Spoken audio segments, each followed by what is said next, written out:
আমার কাছে বেশ কিছু খবর এসেছে রাজ্যের বিভিন্ন ব্লকে বিভিন্ন এলাকা বিভিন্ন মৌজার ধর্মস্থানের খতিয়ান চেঞ্জ হয়ে যাচ্ছে। ধর্মস্থানের মালিকানাও চেঞ্জ হয়ে যাচ্ছে। যেমন মন্দির, মসজিদ, ঈদগাহ, কবরস্থান, শ্মশান, গুরুদুয়ারা, চার্চ, যারা আছেন, যারা দেখভাল করেন, তাদের উদ্দেশ্যে আমি বলবো এগুলোর একটু সার্চ করে দেখে নিন, সার্চিং করে দেখে নিন যে মন্দিরের জায়গাটা ঠিকঠাক আছে না 1 নম্বর খতিয়ানে চলে গেছে, মসজিদের জায়গা ঠিক আছে না 1 নম্বর খতিয়ানে চলে গেছে।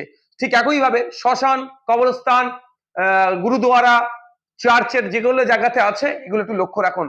কারণ আমার কাছে খবর আছে রাজ্য সরকারের বেশ কিছু অসাধু ব্যক্তি এই জায়গাগুলোকে 1 নম্বর খতিয়ানে দিয়ে অনলাইনে যখন সার্চ করছে রেকর্ড নট ফাউন্ড করাচ্ছে, পরে এগুলো হয়তো কাউকে